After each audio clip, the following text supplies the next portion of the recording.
Hey everybody, it's Elson932 on YouTube. Thank you so much for joining me for another week of Married at First Sight Australia. Please hit the like, share it with a friend, leave a comment below. I love the comments. We chat. You clarify things for me because, of course, I do not know everything. This is all an opinion based on an edited show. But we love the edited date shows, don't we? And I love Married at First Sight Australia. They always bring the drama. And this season is no different. So let's get into it. So I know I do the Commit Me ceremonies on Sunday on the live with Little Black Book 91. We're going to just cover that. All the couples say stay except for one. We have Ashley, and I believe her spouse was Jake. Jake said leave while Ashley said stay. So with Married at First Sight Australia, with this show, if one person says leave and the other person says stay, they have to stay for another week unless the person who said stay changes their mind. Next episode, we realize that Jake is like, yeah, I ain't staying. You are not going to do this to me. I'm leaving. And he packs up his things and he leaves. And Ashley then is forced to leave. Y'all, on the side, I found out that Ashley is a super fan of the show. Also, I found out Jake had an ear infection this entire time. An ear infection. I cannot believe the pain this man was in. I'm not excusing him, not excusing what he said at all about the ladies. But, Jake, read the room. You don't have to say anything. Billy didn't. Billy's like, oh, I don't see them other girls. It's just my wife. I'm just saying. So, apart from that, we have Tim and Katie. At least both of them said leave. Tim, though, was told about himself by the experts. That's what I liked. Tim tried to tell us like he told Katie. You know, he tried to play us like trying to play Katie. There's no spark. There's no spark. But I appreciate production showing us that in his application video, he said he's willing to work on a spark. Well, Tony, there ain't no spark. And guess what? There was no work on your part. I'm just saying. Tim, there was no work. He's like, oh, Katie didn't try to get to know me. She did. We saw it. She was asking a question, and all she gets is a mumble back or nothing. So how is she supposed to get to know you? Ooh, Tim. Ooh. So they both said leave. Thank you, they leave. At least John, the expert, said this was gaslighting 101. And he didn't like to see Katie take the blame. Jeff eloquently put it like, hey, everybody in Australia going to see this. Everybody in the world going to see this. Guess what, Katie? Your DM's going to be popping. And I'm sure her DMs are popping, y'all. Then what follows up this week is Intimacy Week with Alejandra. And I love her name. I love saying it. And the women were tasked with creating their fantasy date. Okay? Their fantasy date. Karina and Jackie, they go and buy lingerie together. Karina decided to take the lead with Paul. Usually we find out that Paul is usually the dominant one. And Karina took charge and he was happy to listen. I'm sure he was. When Jackie came out in her lingerie, Dave just snatched her up and was like, yeah, camera, y'all got to go. Rye said she didn't want it to fizzle again with her and Jeff, but I think Jeff has put Rye on the friend zone shelf. I'm just saying, y'all. If a woman, Rye is absolutely beautiful and attractive. You've already dated her, you know, and she told you, hey, green light, no friend zone, and you still hesitate? Yeah, that's telling me you don't really want to go back there. Whew. So Marina, in her, she said to the girls when she's talking to Alejandra that Tony doesn't hug or kiss her. But we see from production that Tony does try to go in for a hug or go in for a kiss. If you don't get it, he'll try to give her a dap. You don't dap a woman. You don't high five a woman. But you pushed him away, Marina. So we can't. Which one is it? He doesn't, or he does and you don't notice it. It's not how you want it, so you push him away. Okay. So Athena and Adrian apparently played board games for their intimacy to talk more about intimacy. Adrian wasn't on it. Adrian was like, yeah, board games are whack. Board games are awful. Adrian, Athena has a kid. The kid may like board games. Just a little fun fact. Then Ree she planned a dinner with Jeff, and a dinner that they food that they both loved, and then she said recreate the wedding by redancing their wedding song. And I'm like, I thought they don't play songs at the wedding because the music may mess with the audio, and if they're trying to cut and splice, the music may mess with that. So Rye, I said Rye, what are you trying to tell us? Because there was no music. So are you playing in my face? Like you Are you playing in Jeff's face? Are you both playing in my face? Leave it alone. For Billy and Sierra, oh, Sierra, girl, you're one after my own heart. That would have been my type of intimacy challenge. Sierra was facing the back of a chair when she dropped her robe. Her entire back was exposed. She wanted a massage from Billy while he was wearing his undergarments as well. Billy just slapped on the oil, y'all. He just poured it from the bottle. He didn't even warm it up in his hands. I was like, Billy, no, Billy's my favorite. Billy. Billy just dumped the oil on her back and just was like he was at a car wash, wax on, wax off. Billy, too fast, not very slow. I was like, that wasn't very enjoyable. No wonder y'all didn't do the do later on that night. So Marina had Tony paint her. She wanted to recreate the Titanic, and Tony, like me, was like, what part? So she sat there in lingerie looking beautiful, and Tony did his artistic impression of her pose, and they both loved it. So I'm guessing everything was great, everything was wonderful. But Athena said something, y'all, that made me like wonder. Athena says she is being intimate with Adrian, but there's an emotional gap. There's an emotional connection missing. Why am I sleeping with you? An emotional connection is missing. Athena, that tells me a lot about you. Why are you sleeping with Adrian and there's an emotional gap? Ooh, child. Y'all, Jeff still seems distant to Ryan. I'm not sure. Put in the comments. Jeff, even after this, after the recreation of the dance, he did talk about his wife well. He still seemed distant. Now, Jackie did something real nice too. I like Jackie's part too.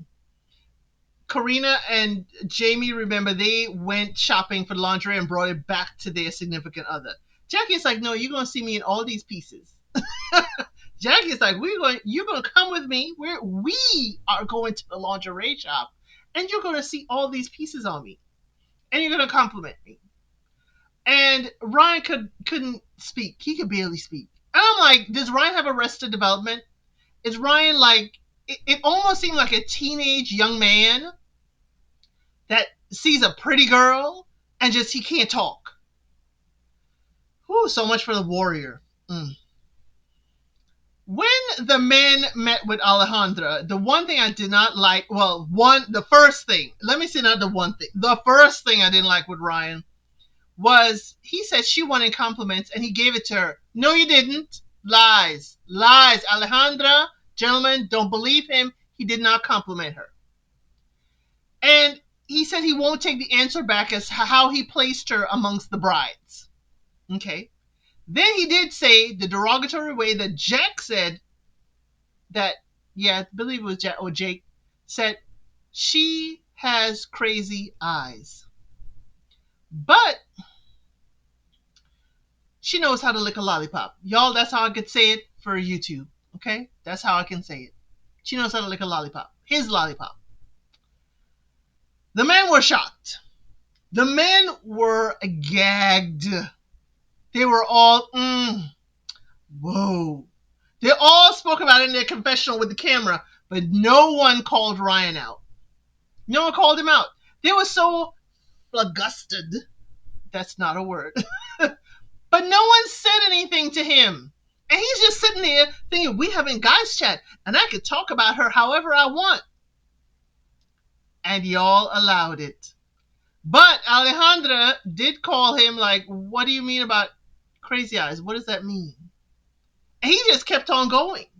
I know he kept on going because everybody was like shocked.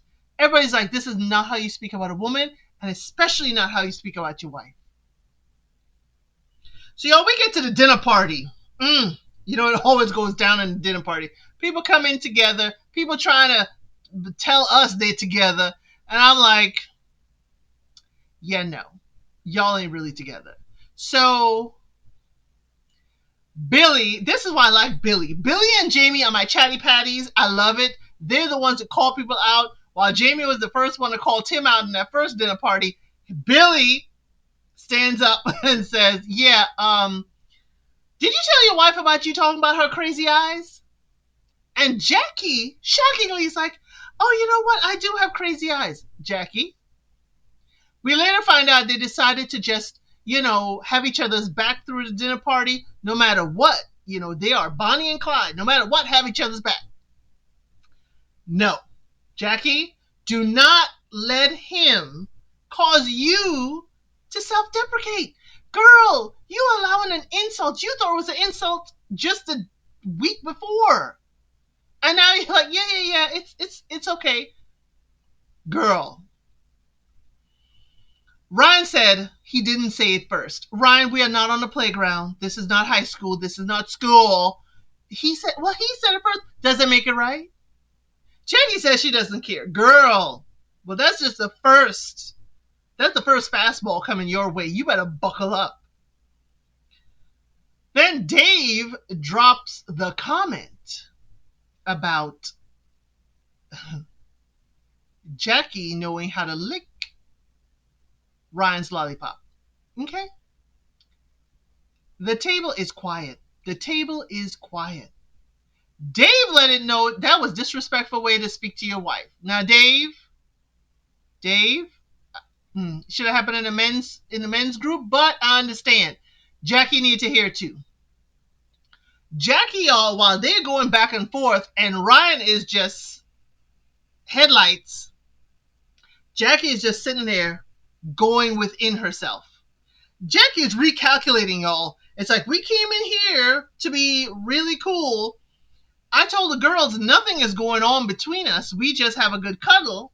Yet here you are talking to the fellas and saying how I lick lollipops.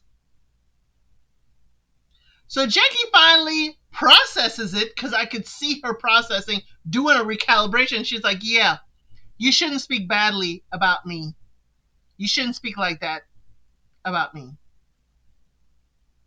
And then she starts coaching him about how to speak to her and of her. And I'm like, Jackie, this ain't it. Ryan ain't it. Let him go. Rye talks about how she compliments Jeff. Okay? And then Jeff turns around and compliments Rye. And his compliment was, that's so nice. Rye, you're giving more than Jeff is. I'm just going to say it there. You're giving more than Jeff is. She's like, oh my God, I couldn't see, after Jeff spoke up, to Ryan. Oh my God, Jeff is such a wonderful person. I couldn't see myself doing this with anyone else. And Jeff turns around and said, that's so nice. Rye, he did not return the compliment, girl. And I'm wondering every time if you compliment him, he's going to be like, that's so nice.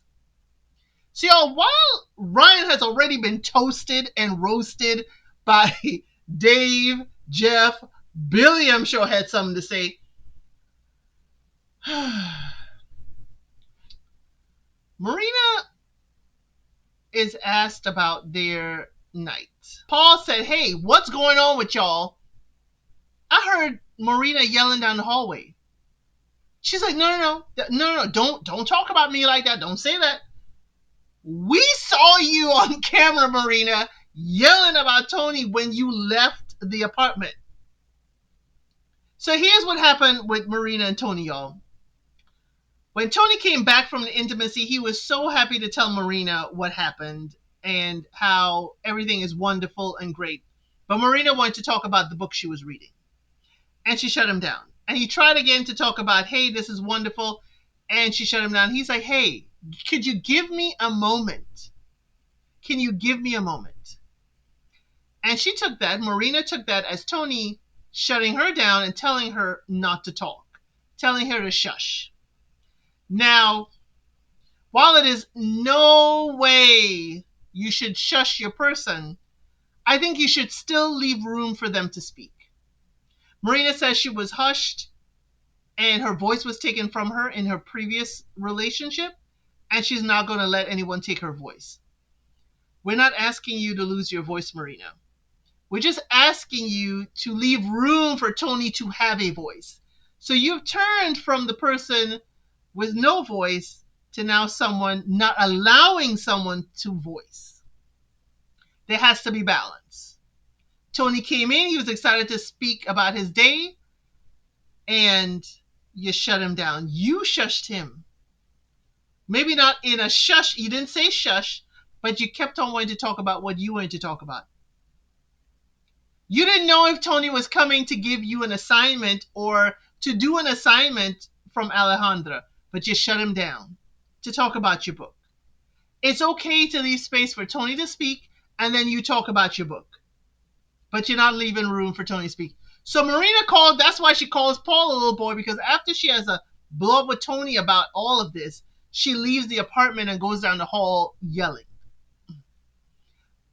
But there's no reason to call Paul a little boy. He's young enough to be your son, yes, but I'm sure you would not like an elder to call your son a little boy. So the group says, hey, let's give Tony the mic. Let's give Tony the mic. Let's hear from Tony. Marina shuts it down. Tony does eventually talk and say, hey, I get shut down.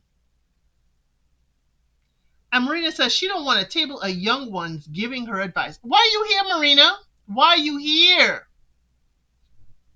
Because we have not seen Tony have a word in edgewise. And she's like, the way he has treated me, the way he has done this, I think for them too, it's a matter of love languages and the differences in it.